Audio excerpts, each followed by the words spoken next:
안녕하세요. 이동현 목사입니다. 사순절 여러분들과 오늘 만날 선교사님은요, 윌리엄 스크랜턴, 한국 이름으로는 시란돈 선교사님입니다.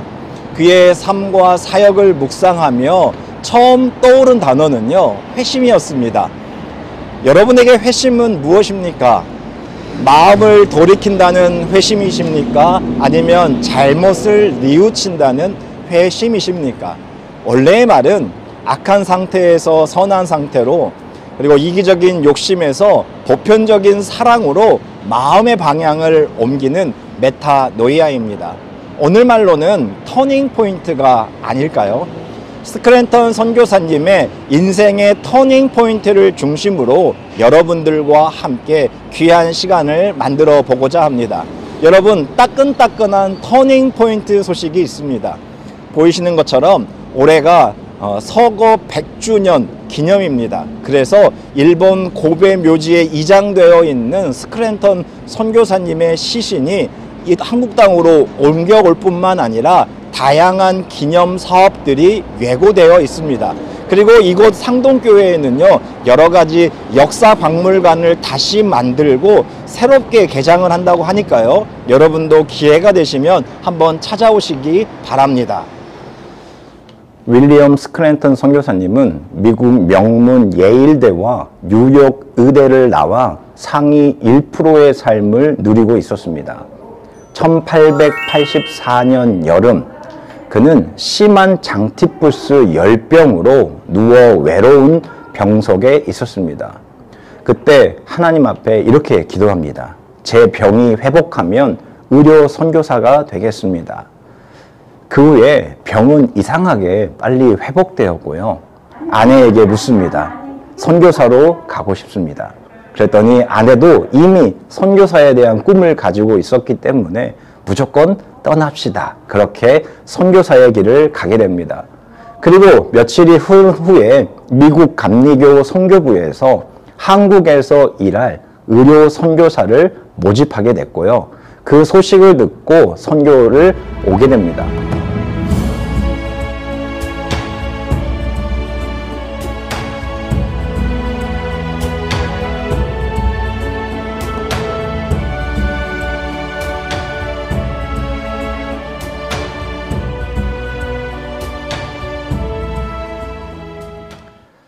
(1885년) 한국행을 결정한 또 다른 이유는 어머니 메리 스크랜턴 여사의 설득과 헌신 때문이었습니다. 스크랜턴 선교사님은요, 특이하게 한국에 올 때 어머니와 아내, 그리고 2살의 딸과 함께 입국한 선교사 가족입니다.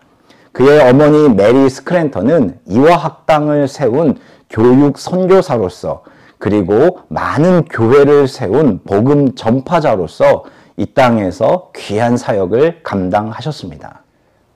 윌리엄 스크랜턴 선교사님의 두 번째 터닝 포인트는요, 그가 병원을 정동에서 서민들이 접근하기 좋은 이곳 남대문 상동으로 옮긴 것입니다. 고종이 지어준 시병원, 자비를 모든 백성들에게 베풀러 달라는 그 간절함이 통했던 것 같습니다. 당시에는 정동을 중심으로 관료와 상류층 중심의 병원이 있었는데요. 그러나 의료 혜택이 적은 민중들의 삶에는 그 누구도 다가가지 않았습니다. 그리하여 이곳에 병원을 세우고요. 그 병원의 이름을 선한 사마리아 병원으로 이름을 짓고 가난하고 불쌍한 서민들을 치료하며 복음을 전했습니다. 스크랜턴 선교사님의 첫 환자는요, 풍토병에 걸려 서대문 성벽 아래 버려진 두 여인이었습니다. 그의 일기에는 이렇게 기록이 되어 있어요.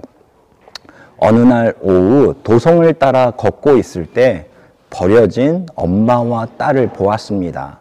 단지 가마니 한 장을 깔고 가마니 한 장을 덮고 있는 두 여인.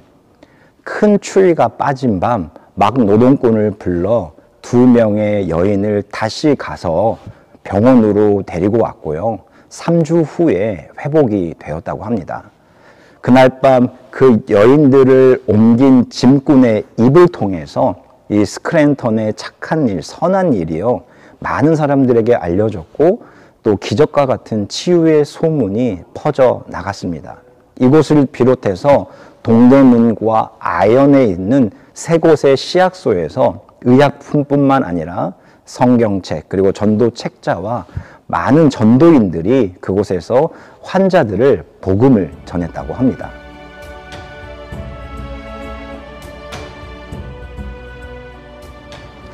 아이들이 죽으면 버려진다는 이 애옥에는요, 어린이뿐만 아니라 용고 없는 자가 묻히는 공동묘지가 있었습니다.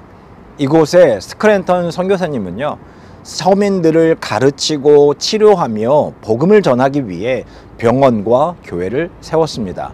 바로 이곳 아현교회가 1888년 선한 사마리아인의 정신으로 세워진 성문 밖 첫 교회이며 치료소였습니다.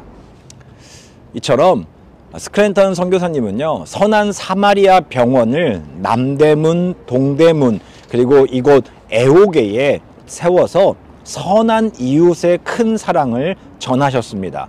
가난한 자에게 복음을, 포로된 자에게 해방을, 억눌린 자에게는 자유를, 그리고 고통받는 자에게는 평안을 이라는 그 복음의 내용을 우리의 민족에게 이처럼 몸소 비추어 주신 것입니다. 선교사님의 세 번째 터닝포인트는요, 의료를 넘어 직접 성경책을 들고 조랑말을 타고 다니면서 전도하고 교회를 세운 것입니다. 선교사님은 상동교회의 부흥과 함께 1892년 장로사가 되었습니다. 지금으로 말하면 감독과 같은 직책인데요, 모두의 힘을 모아 상동교회를 건축하고요, 상동 서울 이남 지역을 다니면서 수원과 화성 그리고 때로는 평양과 원산 곳곳을 방문하여 사람들에게 세례를 나누며 전도하고 교회를 세우고 관리합니다. 이 모든 일에는 스크랜턴 두 모자의 헌신과 간신뿐만 아니라 그들을 향한 한국 교회의 기도와 수많은 헌신이 있었기 때문에 감당했던 놀라운 일이었습니다. 마지막으로 선교사님의 터닝 포인트는 선교사 또 목사의 역할을 사임한 일입니다. 1901년 어머니의 병환으로요, 미국에 잠시 복귀합니다.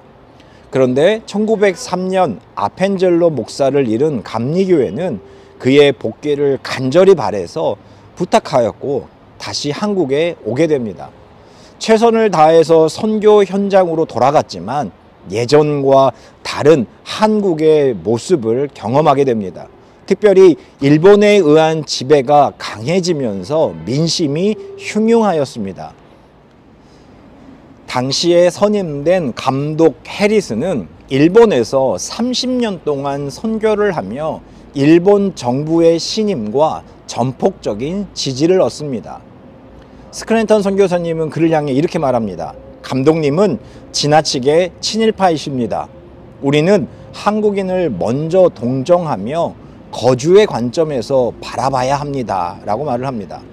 당시 감리교와 장로교의 연합 선교에 대한 의견 차이, 그리고 선교사에서 한국 사역자 중심으로 이동해야 된다라고 하는 여러 가지가 대립이 되면서 1907년 목회자를 사임하고요, 어머니가 1909년 별세하였는데 그는 간접적으로 의료 사업만 하시다가 1917년 일본 고베로 옮겼고요, 그곳에서 안타깝게 심각한 교통사고를 당하시고 1년 동안 투병하시다가 1922년 오늘입니다.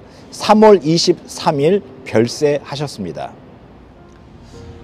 어느 날 당신과 내가 날과 씨로 만나서 하나의 꿈을 엮을 수만 있다면, 우리들의 꿈이 만나 한 폭의 비단이 된다면, 나는 기다리리 추운 길목에서 오랜 침묵과 외로움 끝에 한 슬픔이 다른 슬픔에게 손을 주고 한 그리움이 다른 그리움에 그윽한 눈을 들여다볼 때 어느 겨울인들 우리들의 사랑을 춥게 하리. 외롭고 긴 기다림 끝에 어느 날 당신과 내가 만나 하나의 꿈을 엮을 수만 있다면 정희성 씨의 그리움이 다른 그리움에게 라는 시입니다. 서로를 향한 간절한 그리움이 날과 씨로 만나 하나의 꿈으로 엮이는 과정이 사랑이 아닐까요? 사랑의 결실로 이 땅에 복음이라는 따뜻한 옷이 만들어질 때까지는 이와 같이 수없는 실타래가 필요했습니다. 윌리엄 스크랜턴, 그의 실타래는 이처럼 돌고 돌아 이 땅에 수없는 영혼들과 만나 사랑의 옷을 만들었습니다. 때론 자신의 실타래를 풀다 보면 엉킨 실타래와 같이 복잡한 삶의 문제들이 매듭을 만들어가지만 신앙인들에게 이 매듭을 푸는 방법은 유일하게 하나입니다. 바로 예수님의 간절한 그리움을 묵상하기입니다. 여러분에겐 이런 간절한 그리움이 있으십니까? 누구를 만나 사랑의 실타래를 풀고 싶은 간절함. 예수님과 복음의 증거자들이 만들어 놓은 그 실타래가 만든 비단길 위에 우리의 그리움이 누군가에게 다가가기를 바랍니다.